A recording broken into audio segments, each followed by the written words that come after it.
வணக்கம் viewers, welcome back. So நான் இப்போ ஆக்சுவலாக இந்தோனேஷியாவில் இருக்கேன். இங்கே பாலியில் வந்து போக்கோ ஈவெண்ட் நடந்ததுங்க. Poco F8 as well as போக்கோட 2 டேப். F8 சீரிஸ் பொறுத்த வரைக்கும் F8 ப்ரோவை பற்றி கண்டிப்பாக நம்ம இந்த வீடியோவில், அதாவது அவங்களோட அடுத்த விஷன் எப்படி இருக்குது அப்படிங்கிறத பற்றி பார்க்கலாம்.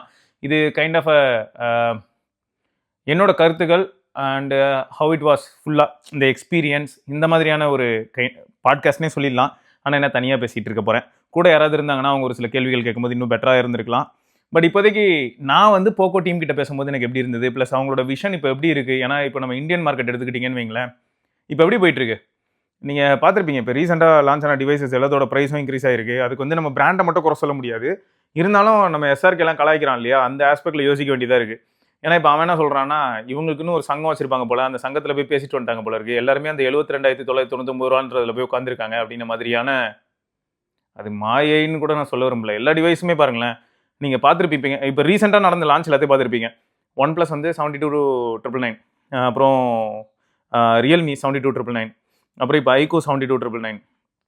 என்ன இவங்க வந்து அந்த லான்ச் ஆஃபர், கார்டு ஆஃபர், இந்த மாதிரியான ஒரு சில ப்ரைஸ் ட்ராப்ஸை வேணால் சொல்லலாம். ஸோ அப்படி இருக்கும்போது போக்கோ அவங்களோட தரப்புலேருந்து போக்கோ F8 சீரீஸ், அதில் நான் வந்து F8 அல்ட்ரா தான் கடந்த ஒரு 2 நாளாக யூஸ் பண்ணிகிட்டு இருக்கேன். இந்த 2 நாளில் எனக்கு இந்த டிவைஸோட உள்ள எக்ஸ்பீரியன்ஸ்லேருந்து, ப்ளஸ் இவங்க என்ன மாதிரியான ஒரு ஐடியாவோட இந்த டிவைஸை ஃபர்ஸ்ட் ஆஃப் ஆல் வந்து கொண்டு வந்திருக்காங்க, அதை நம்ம ஊருக்கு கண்டிப்பாக வரப்போகிறது கிடையாது. இந்தியன் மார்க்கெட்டை வந்து அவ்வளோ ஈஸியாக பெனிட்ரேட் பண்ண முடியாது. பண்ண முடியாதுன்னா அப்படி ஒரு மாயையும் இதை சுற்றி இருக்கோ அப்படின்ற தாட்டும் எனக்கு இருக்குது. ஏன்னா இப்போ ஒன்றும் இல்லைங்க, சிம்பிளாக யோசிச்சு பாருங்களேன். என்னை பொறுத்த வரைக்கும் போக்கோ F1 மாதிரியான ஒரு ஃபோனை நினச்சி பார்த்தோம்னா, அந்த அடிப்படையில் எடுத்துகிட்டு போகும்போது கான்வர்சேஷனை, இல்லாட்டி போக்கோ எங்கேருந்து வந்தது, F1 வந்துச்சுங்க. சரி, போக்கோ F1 எதுக்கு வந்துச்சு, அது வந்து டூ த மேத் அப்படின்னு சொல்லிட்டு இவங்க அவங்களுக்குன்னு ஒரு மார்க்கெட்டிங் ஸ்ட்ராட்டஜி ஒன்று பில்ட் பண்ணியிருந்தாங்க. எந்த அடிப்படையில்னா, நீங்கள் ஃபர்ஸ்ட் ஆஃப் ஆல் ஸ்பெக்லேருந்து, அது ஆன் பேப்பர் ஸ்பெக்காக இருக்கட்டும், இல்லாட்டி what the device delivers, so இந்த விதத்தில் நீங்கள் வந்து ஒரு கால்குலேஷன் பண்ணி பாருங்கள். அப்படி நீங்கள் பண்ணிங்கன்னா போக்கோ F1 வந்து OnePlus 6ஓட சூப்பராக இருக்கும். இதுதான் அவங்களோட ஆக்சுவல் எப்படி சொல்கிறது, ப்ரெசன்டேஷன், டிவைஸோட ப்ரெசன்டேஷனே. எதுக்கு அவங்க OnePlusக்கு நிகராக இப்போ சொல்லியிருந்தாங்க அப்படின்னு பார்த்தா, OnePlus வந்து ஒரு ஃபாஸ்ட் க்ரோயிங் ப்ரீமியம் பிராண்ட். ஏன்னா நீங்கள் ஃபர்ஸ்ட்லேருந்து பார்த்தீங்கன்னா தெரியும், OnePlus வந்து எப்பயுமே ஐடிசி ரிப்போர்ட்லேருந்து எல்லா ரிப்போர்ட்லையும் எப்படி வரும்னா, ப்ரீமியம் பிராண்ட் இந்தியாவில் அப்படின்னு பார்த்தா அதில் வந்து OnePlus இருக்கும். ஸோ அப்படி இருக்கும்போது இவங்க வந்து OnePlus ஒரு ப்ரீமியம் பிராண்டு, ஆனால் அதில் பாதி ப்ரைஸ்க்கே நான் வந்து OnePlusல இருக்கக்கூடிய மெஜாரிட்டி ஆஃப் த ஃபீச்சர்ஸை தரேன், ஆனால் உங்களுக்கு பாதி ப்ரைஸ் அதுதான் ஹைலைட்டு. ஸோ இதை வந்து போக்கோ ரொம்பவே ஹைலைட் பண்ணிட்டு இருந்தாங்க. ஸோ அப்படிப்பட்ட ஒரு பிராண்டு, ஆனால் அப்பயும் அவங்க ஃப்ளாக்ஷிப் கில்லர் அப்படிங்கிற மாதிரி தான். ஏன்னா OnePlusம் flagship killer, OnePlusம் flagship premium flagship, இவங்களும் ஃப்ளாக்ஷிப் கில்லர் அப்படிங்கிற ஒரு பாயிண்ட் எடுத்துகிட்டு தான் முன் வந்தாங்க. அதுக்கப்புறம் அது அப்படியே கண்டினியூ ஆச்சான்னு கேட்டால் அங்கே தான் ட்விஸ்ட்டு. அதுக்கப்புறம் மிட் ரேஞ்சுக்குள்ளே காலை விட்டாங்க, என்னென்னமோ நடந்துச்சு. பட் அது வந்து ஒரு மாதிரி ஒரு குழப்பத்தோட சுற்றிக்கிட்டு இருந்ததுன்னு வச்சுக்கோங்க. பட் இப்போ F8 சீரீஸில், F8 அல்ட்ராவில், இது வந்து ரெட்மி K19 Pro Max தான். ரெட்மி K19 Pro Maxல அப்படியே இப்போ F8 அல்ட்ரா அப்படின்னு பார்க்கும்போது நிஜமாவே நிறைய வித்தியாசத்தை பார்க்க முடிஞ்சுது. இப்போ நான் F7 நான் யூஸ் பண்ணியிருக்கேன். ஸோ F7 நான் யூஸ் பண்ணும்போது எனக்கு என்ன தெரிஞ்சுக்கிட்டேன், நான் F7 வந்து எப்படி பார்க்குறேனோ அதுலேருந்து இப்போ F8 அல்ட்ராக்குள்ளே வரும்போது அது எப்படி இருக்குன்னா, கம்ப்ளீட்டாக வேறு டைமென்ஷனுக்கு இப்போ இந்த லைனப் வந்து நம்மளை கூப்பிட்டு போகிற மாதிரி இருக்குது. ஆல்ரெடி குளோபல் மார்க்கெட்டுக்கு பார்த்தீங்கன்னா F7 அல்ட்ராலாம் லான்ச் ஆச்சு. F7 அல்ட்ராவில் உங்களுக்கு ஃப்ளோட்டிங் லென்ஸ் டெலிஃபோட்டோலாம் இருந்தது. அதில் அந்த மஞ்சள் கலர் பார்க்க அவ்வளோ அழகாக இருக்கும், பம்பிள் பி மாதிரி இருக்கும் பார்க்குறதுக்கு, நல்லா க்யூட்டாக இருக்கும். பட் அந்த F7 அல்ட்ராலாம் நம்ம ஊருக்கு வரலன்னு வைங்க. இதுக்கு முன்னாடி நிறைய ப்ராப்ளம் இருக்குங்க. டக்குன்னு வந்து மக்கள் இதை ஏற்றுப்பாங்களான்னு கேட்டால் நிறைய கேள்விகள் இருக்கு இல்லையா. இப்போ எக்ஸாம்பிளுக்கு சொன்னால் Mi 10 வந்த புதுசில் அதை எவ்வளோ பேர் எப்படி பார்த்தாங்க, 50Kக்கு ஒரு Xiaomi ஃபோனான்ற கேள்வி கண்டிப்பாக வந்திருக்கும். பட் 50Kக்கு ஒரு Xiaomi ஃபோனான்னு கேட்டால் அதே மாதிரி அதே மார்க்கெட்டில் Xiaomiயோட 15 அல்ட்ரா 1,10,000 ஃபோட்டோகிராஃபி கிட்டோட சேர்த்து உங்களுக்கு ஃபஸ்ட்டு சேலில் கிடைக்குதுன்னு வைங்க. பாருங்கள், 50K எங்கே இருக்குது, 1,10,000 எங்கே இருக்குது. பட் வாங்கினாங்க. நம்ம வந்து அப்படியே 1 மில்லியன் யூனிட் வித்துச்சு, 2 மில்லியன் யூனிட் வித்துச்சு அப்படி இல்லை. பட் வாங்கினாங்க. ஸோ மக்கள் வந்து வாங்குறதுக்கு வந்து இது ஓகே, நான் அவ்வளோ பெரிய அமௌண்ட்டை போட போகிறேன் ஒரு ஃபோனில், அதுக்கு வந்து இப்போ எனக்கு அது ஓகேன்னு ஃபீல் ஆகுது. Xiaomi பிராண்டில் நான் வந்து ஒரு 1,00,000 ஃபோன் வாங்குறது வந்து எனக்கு பக்கா பரவாயில்ல, பக்கான்னு சொல்கிறத விட பரவாயில்ல அப்படின்ற ஒரு மனநிலைக்குள்ளே வராங்கல்ல. ஸோ அந்த மாதிரி வந்து போக்கோ இன்கேஸ் வந்து இப்போ இந்த அல்ட்ராவை நம்ம ஊருக்கு லான்ச் பண்ணுறாங்கன்னு வைப்போம், 62,000 வந்து ஒரு போக்கோ ஃபோன் லான்ச் ஆனால் நீங்கள் வந்து ஏற்றுப்பீங்களா? நியாயமான கேள்வி தானே. ஸ்பெசிஃபிகேஷன் ஆஸ்பெக்டில் பார்க்கும்போது நிறைய பேர் வந்து இப்போ இந்த யூஎஸ்பி ஸ்டாண்டர்ட்லேயே சோகமாக இருக்குது நமக்கு. எப்படின்னா, ரியல்மி வந்து USB 2.0, அப்புறம் ஃபைண்ட் X9 வந்து USB 2.0, ஐஃபோன் USB 2.0 தான். ஆனால் அதை பற்றி யாரும் பெருசாக பேச மாட்டாங்க. இது வந்து எனக்கு ரொம்ப நாளாக இருக்கக்கூடிய ஒரு கன்ஃபியூஷன்னே வச்சுக்கோங்களேன். அதுலேயும் 2.0 தான் இருக்குது அப்படிங்கிறத நான் இப்போ என்ன சொல்ல வரேன்னா, முக்கியமாக ஸ்பெக்கை வச்சு நம்ம நிறைய விஷயங்கள் பேசும்போது அந்த இடத்துல வந்து கொஞ்சம் ஒரு சில பிராண்ட்ஸை நம்ம வந்து எக்ஸ்க்ளூட் பண்ணிவிடுவோம். சரி அவனுல வேற ஒரு யூசர் எக்ஸ்பீரியன்ஸ் பெட்டராக இருக்குது. ஸோ இந்த பாயிண்ட்டையும் நம்ம யோசிக்க வேண்டியதாக இருக்குது. எப்படின்னா கன்சியூமருக்கு என்ன தேவை, என்னோட பிராண்டில் இப்போ டிவைஸ் வாங்குறாங்கன்னா அவங்க என்ன எதிர்பார்ப்பாங்க, ஸோ அதை பேஸ் பண்ணி தான் அடுத்தடுத்த டிவைசஸ் பண்ணுவாங்க இல்லையா. ஸோ அந்த பாயிண்ட்டையும் இந்த இடத்துல யோசிக்க தோணுது. ஸோ ஆப்பிளுக்கு வந்து எப்படின்னா iOS எக்ஸ்பீரியன்ஸ் அண்ட் டிவைஸை கையில் பிடிக்கும்போது கிடைக்கக்கூடிய experience and point and shoot அப்படின்னு வரும்போது பேசிக்காக பாயிண்ட் அண்ட் ஷூட்டில் என்ன வேணும், ப்ளஸ் வீடியோ எல்லாரும் டாக்குமெண்ட் பண்ணுறாங்க, எங்கேயா ட்ராவல் பண்ணுறாங்கன்னு போது வீடியோ எடுக்கிறாங்க. ஸோ அதை வந்து எப்படி சாட்டிஸ்ஃபை பண்ணணும். ஸோ இது மட்டுமே வந்து அவங்களுக்கு இருக்கக்கூடிய பிரைம் கோலாக இருக்குது. இதுவே காம்படிஷனில் வந்து நமக்கு 1 இன்ச் சென்சர் கொடுக்க ஆரம்பிச்சிட்டாங்க, காம்படிஷனில் 7000 mAh பேட்டரி கொடுக்க ஆரம்பிச்சிட்டாங்க, காம்படிஷனில் 120 வாட் சார்ஜிங் கொடுக்க ஆரம்பிச்சிட்டாங்க. இதை பற்றி அவங்க யோசிக்கிறாங்களான்னு கேட்டால் அவங்களோட மெஜாரிட்டி ஆஃப் ஆடியன்ஸ் வந்து நம்ம ஃபர்ஸ்ட் பேசின விஷயத்தை தான் எதிர்பார்க்குறாங்கிறனால அதை நோக்கியே இல்லாட்டி அதில் வந்து சின்ன சின்ன இம்ப்ரூவ்மெண்ட் கொண்டு வராங்களே தவிர இந்த ஏரியாவுக்குள்ள அவங்க காலையை விட மாட்டாங்க. இதையும் சில சமயங்களில் யோசிக்க வேண்டியதாக இருக்குது. ஸோ அப்படி இருக்கும்போது இப்போ இந்த டிவைஸ் வந்து இன்கேஸ் 60,000 62,000 ரூபாய்க்கு இந்தியாவில் வந்ததுன்னா எல்லாரும் எப்படி பார்ப்பாங்கன்னா, போக்கோ ஃபோன் 60,000 பொதுவாக அப்படி தானே இருக்கும். ஆன் பேப்பர் ஸ்பெக்காக இருக்கட்டும், இல்லாட்டி வந்து ரியல் வேர்ல்டில் நமக்கு கிடைக்கக்கூடிய எக்ஸ்பீரியன்ஸாக இருக்கட்டும், அது நிஜமாவே நல்லா இருந்தாலும் கூட பட் பெரும்பாலும் எல்லாருமே டக்குன்னு வாங்க மாட்டாங்கன்னு போது வெறும் ஸ்பெக் பேஜை மட்டும் பார்த்தோ இல்லாட்டி வந்து வீடியோ பார்த்தோ அந்த மாதிரியான ஒரு சில விஷயங்களை மட்டும் பார்க்கும்போது அவங்களோட முடிவு எப்படி இருக்கும்னா, போக்கோவுக்கு இவ்வளோ பெரிய தொகையா அப்படி தான் கேட்க தோணும். ஏன்னா நிஜமாக சொல்கிறேங்க, இப்போ ரியல்மியே எடுத்துக்கிட்டிங்கன்னா நார்மலாக ரியல்மியை நம்ம வந்து ரெட்மிக்கு அகைன்ஸ்டாக கம்பீட் பண்ணுற ஒரு ஃபோனை தான் பார்த்துருப்போம். அண்டர் 20Kல வந்து ரொம்பவே அக்ரெசிவாக கம்பீட் பண்ணுற ஒரு டிவைஸ் தான், அது பிராண்டு தான் ரியல்மி அப்படின்னு நம்ம பார்த்துருப்போம். ஏன்னா ரெட்மியில் ஒரு லைனப் இருந்தால் நம்பர் லைனப், அது கூடவே வந்து ரியல்மியில் 3 ப்ரோ, ரியல்மியில் 5 சீரிஸ், ரியல்மியில் 6 சீரிஸ்னு அப்படி தான் போயிட்டு இருந்தது. அண்டர் 20Kல தான் ரியல்மியோட ப்ரோ சீரிஸே ஒரு டைம் இருந்தது. ஸோ அப்படி போயிட்டு இருக்கிற ரியல்மி இப்போ எப்படி இருக்குது அப்படின்னு பார்க்கும்போது 73,000 ரூபாய்க்கு ப்ரைஸ் பண்ணும்போது டக்குன்னு நம்மளால ஏற்றுக்க முடியாத மாதிரியான ஒரு நிலைமைக்குள்ள தள்ளப்படுற மாதிரி தான் இருக்குது. இருந்தாலும் இப்போ இந்த டிவைஸ் வந்து சப்போஸ் இந்தியாவுக்கு வந்ததுன்னா பெரும்பாலும் நிறைய பேர் வாங்குவாங்கன்னு நினைக்கிறீங்களா இல்லையா? ஸோ இந்த கேள்வி எனக்கும் வருது. நம்மளால கண்டிப்பாக வந்து சொல்லிட முடியாது உறுதியாக எல்லாரும் வாங்குவாங்க. ஐயோ நீங்களா போக்கோ F8 அல்ட்ராவா தயவுசெய்து லான்ச் பண்ணுங்க, நிறைய பேர் வாங்குவாங்க அப்படின்னு நம்ம எப்பயுமே சொல்லிட முடியாது. மார்க்கெட்டை வந்து அந்த கள நிலவரம்னு சொல்லுவாங்க. கள நிலவரத்தை வந்து அவ்வளோ ஈஸியாக அனலைஸே பண்ண முடியாது. மைண்ட் செட் மாறும், டிமாண்ட்ஸ் மாறும், சிச்சுவேஷனை பேஸ் பண்ணி நிறைய விஷயங்கள் மாறலாம். ஓகே, ஸோ இந்த சோகங்கள்லாம் ஒரு பக்கம் இருக்கும்போது ஏன்னா மார்க்கெட் அனலைஸ் பண்ணுறது ரொம்பவே கஷ்டம். நம்ம கமெண்ட் செக்ஷன்லேயே நம்ம நிறைய மாற்று கருத்துக்கள் பார்க்க முடியும். ஒருத்தர் வந்து சூப்பர்னு சொல்லக்கூடிய ஃபோன் இன்னொருத்தர் வந்து எனக்கு செட் ஆகலன்னு சொல்கிறதுக்கான வாய்ப்புகள் ரொம்பவே அதிகம். ஸோ இதுதான் இந்த டிவைஸில் ஆக்சுவலாக இப்போ யூஎஸ்பின்லாம் சொல்லலாம்னா ஒரு 6500 mAh battery, silicon carbon battery இருக்குது, 100 வாட் சார்ஜிங் இருக்குது, 50 வாட் ஒயர்லெஸ் சார்ஜிங் சப்போர்ட் இருக்குது, ப்ளஸ் வந்து உங்களுக்கு இந்த சப்வூஃபர் ஓட சேர்த்து 2.1 சேனல் சவுண்ட் பை போஸ் இது இருக்குது. ஸோ அதையும் நம்ம நல்லா என்ஜாய் பண்ண முடியுது. அண்ட் இந்த 5X வந்து எனக்கு பெரிய ப்ளஸ் பாயிண்ட் ஆஃப் ஃபீல் ஆச்சு. இதில் சூப்பர் மேக்ரோ இருக்குது, பட் நான் வந்து பிரைமரி சென்சார் வழியாக மேக்ரோ எடுக்கிறது ரொம்பவே ப்ரிஃபர் பண்ணேன். சூப்பர் மேக்ரோ இருக்கிறனால என்ன அட்வான்டேஜ் ஏற்பட்டுச்சு அப்படின்னு பார்த்தீங்கன்னா, பொதுவாகவே நம்ம வந்து 5X இந்த மாதிரியான ஒரு சில சென்சார்ஸை யூஸ் பண்ணும்போது 5X லென்ஸ் செட்டப்போட இருக்கிறதுலாம் அந்த ஜூமிங் கேப்பபிலிட்டி அதிகமாகறனால இல்லாட்டி அதோட மேக்ஸிமம் ஃபோக்கல் லென்த் எப்படி இருக்குன்னா ஒரு 50 சென்டிமீட்டர் அண்ட் பியாண்ட் இல்லாட்டி வந்து ஒரு 3 ஃபீட் பியாண்ட் அந்த மாதிரிலாம் இருக்கும். ஸோ அதை கம்பேர் பண்ணும்போது இதில் 30 சென்டிமீட்டர்ஸில் இருக்கிறனால ஒரு சில ஷார்ட்ஸ் கொஞ்சம் க்ளோஸ் ஃபோக்கஸே பண்ண முடியுது. இப்போ சப்ஜெக்டோட கொஞ்சம் க்ளோஸ் நம்ம போயிட்டு அந்த 5X வச்சு ஃபோட்டோ எடுக்கிறோம் அப்படின்னும் போது இப்போ ஒன்றும் இல்லைங்க, ஒரு ஜன்னல் நான் ஃபோட்டோ எடுத்தேன். ஜன்னலில் வந்து ரெயின் ட்ராப்ஸ் இருந்தது. நான் வந்து ஒரு 3 அடி தள்ளி இருந்து ஃபோட்டோ எடுத்தேன்.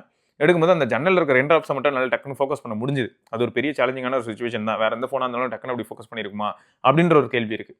ஸோ டெலிஃபோட்டோவில் மேக்ரோ கேப்பபிலிட்டி இருக்கக்கூடிய எந்த ஃபோனாக இருந்தாலும் கண்டிப்பாக அதை ஃபோக்கஸ் பண்ணியிருக்கிறதுக்கான வாய்ப்புகள் அதிகம். அப்படின்னா நான் என்ன சொல்ல வரேன், ஒரு X200 அல்ட்ரா, ஒரு X100 அல்ட்ரா விவோவில், அது மாதிரி ஃபைண்ட் X8 அல்ட்ரா இல்லாட்டி ஃபைண்ட் X9 அல்ட்ரா இதுக்கப்புறம் வரும்போது அதில். ஸோ இந்த மாதிரி வந்து ஒரு ultra series phones with close focus range இருக்கக்கூடிய டிவைசஸில் வேணால் அந்த பெரிஸ்கோப்பில் அப்படி என்ஜாய் பண்ண முடியும்.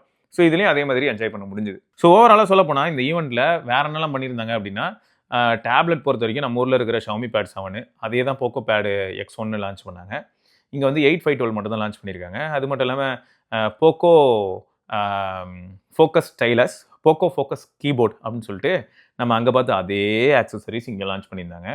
ரெட்மி பேட் 2 ப்ரோ அப்படிங்கிறது இங்கே வந்து போக்கோ பேட் M1 அப்படின்னு லான்ச் ஆயிருந்தது. ஸோ இது ரெண்டுமே நம்ம அங்கே பார்த்த ப்ராடக்ட் தான். ஸோ F8 சீரிஸ் மட்டும் தான் நமக்கு இங்கே யூனிக்காக இருந்தது. F8 ப்ரோவை பொறுத்த வரைக்கும் 6210 mAh பேட்டரி, அதுவும் உங்களுக்கு 100 வாட் சார்ஜிங் அண்ட் லைட் வெயிட்டாக இருந்தது. கையில் எடுக்கும்போது ரொம்பவே நல்லா இருந்தது. அந்த ஒரு ஆஸ்பெக்டில் வந்து சூப்பர். ஸோ 6.59 இன்ச்சுங்கிறது காம்பேக்டான்னு கேட்டால் கிடையாது. அந்த டிவைஸை கையில் எடுக்கிறதுக்கு ரொம்பவே லைட்டாகவும் காம்பேக்ட் மாதிரியான ஒரு ஃபீலை கொடுத்துச்சு. காரணம் என்ன, இவ்வளோ பெரிய ஃபோனை கையில் பிடிச்சிருந்தனால. அதுலேயும் வந்து சவுண்ட் பை போஸ் இருக்குது. பட் அது வந்து 2 speaker top and bottom symmetrical ஸ்பீக்கராக தான் வச்சுருக்காங்க. இது வந்து பார்த்தீங்கன்னா டாப் அண்ட் பாட்டம் ப்ளஸ் அந்த ஊஃபர் சேரும்போது இன்னும் ரிச்சாக இருக்குது அண்ட் வைப்ரண்ட்டாக இருக்குது ஆடியோ. ஓகேங்க. ஸோ ஓவராலாக வந்து இந்த ஈவெண்ட் இது வரைக்கும் எப்படி போச்சு அப்படின்னு பார்த்தா, இந்த ஊரில் ரொம்பவே கிரேசியாக இருந்தது. இங்கே இருக்கிற மக்கள் ரொம்ப சூப்பர் எக்ஸைட்டடாக இருந்தாங்க. எனக்கு ரொம்பவே ஆச்சரியமாக இருந்தது அவங்களோட எக்ஸைட்மெண்ட் பார்க்கும்போது.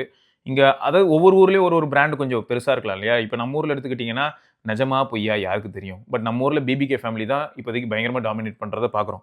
ரிப்போர்ட் இருக்குது, கவுண்டர் பாயிண்ட் ரிப்போர்ட்லேருந்து எல்லாத்துலேயும் நம்ம பார்க்குறோம். நிறைய பேர் அதான் வாங்குறாங்க. ஸோ அதுக்கு தான் ஃபேன் பேஸ் அதிகம் அப்படின்ற மாதிரி நான் வேணா பேசிக்காக எடுத்துக்கிறேன்.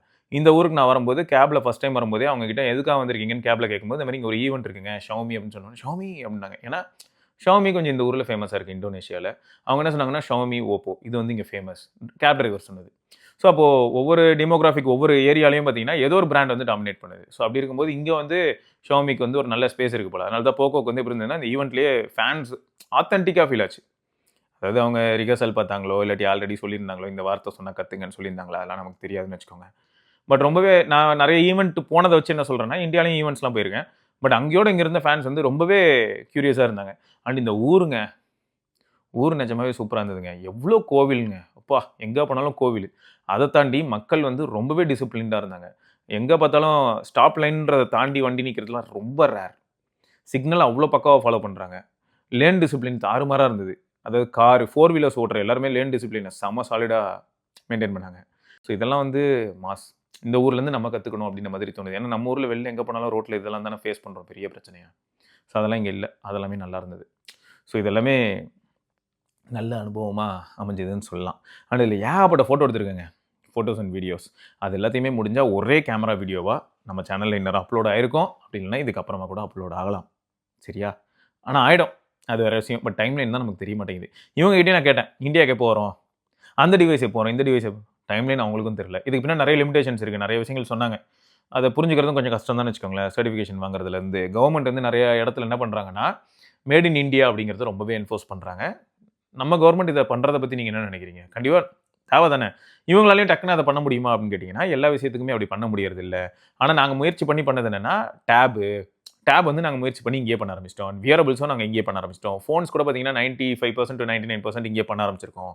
பட் இருந்தாலும் கொஞ்சம் காம்ப்ளிகேட்டடான ஒரு சில ஹார்ட்வேர்ஸ் எங்களால் பண்ண முடியல. இப்போ ஆக்சசரிஸ்லாம் முன்னே ஷாமியில் ரொம்பவே காமன் இல்லையா? ட்ரிம்மர்லேருந்து எல்லாமே. ஸோ இந்த மாதிரி எல்லாத்தையும் கொண்டு வரணும்னு நினச்சா சர்டிஃபிகேஷன் ஒரு பக்கம் இருக்குது. ரெண்டாவது வந்து மேட் இன் இந்தியாவாக இருக்கணும். ஸோ அதனால் வந்து இந்தியாவில் அதுக்கான அது மேக்கிங்கான ஏரியாவை ரெடி பண்ணணும். ஸோ அது வந்து டக்குன்னு இன்றைக்கும் நாளைக்கும் நடக்க விஷயம் கிடையாது. So it takes more time அப்படிங்கிறது தான் அவங்க சொல்கிறாங்க. ஸோ இதனால தான் நிறைய ஏரியாவில் டிலே இருக்குது. எங்களால் டக்குன்னு பண்ண முடியல அப்படின்னு சொல்லியிருக்காங்க. பார்ப்போம் இதுக்கப்புறம் எப்படிலாம் போகுதுன்னு. ஸோ இந்த டிவைஸை பற்றி உங்களுக்கு வேறு ஏதாவது டவுட்ஸ் இருந்தாலும் தாராளமாக நீங்கள் கமெண்ட் செக்ஷனில் கேட்கலாம். அண்ட் இது வந்து நான் எதுக்கு சொல்கிறேன்னா போக்கோ எப்படி எவால்வ் ஆகி இப்போ எதை நோக்கி போயிட்டு இருக்கு பாருங்களேன். OnePlus என்னடானா 15 லான்ச் பண்ணிட்டு 13லேயே என்ன சொல்லிட்டாங்கன்னா நம்ம காமேஷ் ப்ரோ வந்து சர்வீஸ் சென்டர் விசிட் பண்ணும்போது என்ன சொல்லிட்டாங்க, நாங்கள் கேமிங் ஃபோன் சொல்லிட்டாங்க, கேமரா ஃபோன் இல்லைன்ற மாதிரி அவங்களே சொல்லிட்டாங்க. ஐக்கோ என்னடானா 12 வந்து பக்காவான ஒரு பேலன்ஸ்டான ஒரு ஃப்ளாக்ஷிப் அளவுக்கு போயிட்டு 13 வந்து லைட்டாக கொஞ்சம் பின்னாடி வந்த மாதிரி இருந்தது. திரும்ப இப்போ 15 வந்து நாங்களும் ஒரு கம்ப்ளீட் ஃபோன் தான், கேமிங் ஃபோன் கிடையாது, பர்ஃபார்மன்ஸ் ஓரியன்ட் கேமிங்காக சூப்பராக நாங்கள் பண்ணியிருந்த இந்த ஃபோனில் கேமராவும் நல்லா இருக்கும் அப்படின்னு சொல்ல ஆரம்பிச்சாங்க. ஸோ நாங்களும் ஒரு ஃப்ளாக்ஷிப்னா எல்லா பாக்ஸையும் டிக் பண்ணல, நாங்களும் அப்படி தான் அப்படின்னு சொன்னாங்க யார் ஐக்கோ. ஆனால் OnePlus மட்டும் தான் ஏதோ ரிவர்ஸில் போயிட்டு இருக்க மாதிரி இருக்குது. கேமராவை பற்றிலாம் பெருசாக பேச மாட்டேங்கிறாங்க. நாங்கள் கேமரா ஃபோன் அந்த வார்த்தையை ரொம்பவும் அழுத்தவும் மாட்டுறாங்க. நாங்கள் வந்து ஃப்ளாக்ஷிப் எப்படின்னா கேமிங் ஃப்ளாக்ஷிப் அப்படின்ற மாதிரி மாறிட்டாங்க. இப்போ அப்படியே ரியல்மி எடுத்துக்கிட்டா ரியல்மியும் படிப்படியாக வந்து நான் சொல்லியிருப்பேன், இந்த வீடியோலேயே நான் சொல்லியிருக்கேன், ரெட்மிக்கு அகேன்ஸ்டாக கம்பீட் பண்ணிட்டு இருந்தது தான் ரியல்மி. ஆனால் இன்றைக்கி ரியல்மியோட நிலைமையை பார்த்தீங்களான்னு கூட நான் சொன்னேன். ரியல்மி வந்து மேலே போய் எங்கேயோ போய் என்னென்னமோ ட்ரை பண்ண ஆரம்பிச்சிட்டாங்க. 200 MP கேமராலாம் கொண்டு வந்து அவங்களும் அவங்களோட முறைக்கு என்ன பண்ணிட்டாங்கன்னா என் பங்குக்கு நானும் வந்து ஒரு கம்ப்ளீட் ஃப்ளாக்ஷிப் தான் அப்படின்ற மாதிரி அவங்களும் ட்ரை பண்ணுறாங்க. பட் ஒரு சில லிமிடேஷன்ஸ் ஹார்ட்வேர் லெவலில் இருக்குது நமக்கு தெரியுது. ஸோ இப்போ இவங்களும் என்ன பண்ணுறாங்கன்னா நானும் வந்து கம்ப்ளீட் ஃப்ளாக்ஷிப் தான் அப்படின்னு சொல்ல வராங்க. நானும் போக்கோ F1க்கு அப்புறமா இப்போ நான் விட்ட இடத்த திரும்ப பிடிக்கிறதுக்காக முயற்சி பண்ணுறது தான் F7 Ultra, F8 Ultra மாதிரியான டிவைஸ்லாம். இந்தியாவில் மார்க்கெட் எப்படி இருக்குது அப்படின்னு சொல்லிட்டு இவங்க கண்டிப்பாக லேர்ன் பண்ணுவாங்க. இந்தியன் மார்க்கெட்டில் வந்து இதுக்கு நல்ல ஒரு ஸ்கோப் இருக்குன்னு தெரிஞ்சால் மட்டும் தான் கொண்டு வருவாங்க. அப்படி இல்லைன்னா கண்டிப்பாக கொண்டு வர மாட்டாங்க. நம்ம ஊரில் மக்கள் வந்து இதுக்கு ரொம்பவே ஆர்வம் காட்டுவாங்கன்னு தெரிஞ்சால் மட்டும்தான் இது வரும். அப்படி இல்லைன்னா வராது. இதுக்கு எக்ஸாம்பிள் என்ன சொல்லலாம்னா 13 Ultraக்கு இதே மாதிரி தான் நாங்கள் வந்து ஊட்டி போயிருந்தோம். எப்படி இருக்குன்னு பார்க்கணும். அப்போ 13 Pro யூஸ் பண்ணிட்டு இருந்தேன். 13 Proவில் இருக்க ஃப்ளோட்டிங் டெலிஃபோட்டோ என்னோட ஒரு ரொம்ப ஃபேவரட் ஆகி போச்சு எனக்கு. நான் போர்ட்ரேட் எடுத்தாலும் சரி இல்லாட்டி மேக்ரோ எடுத்தாலும் சரி எனக்கு அதில் அந்த அளவுக்கு அட்ராக்டிவ் வந்தது.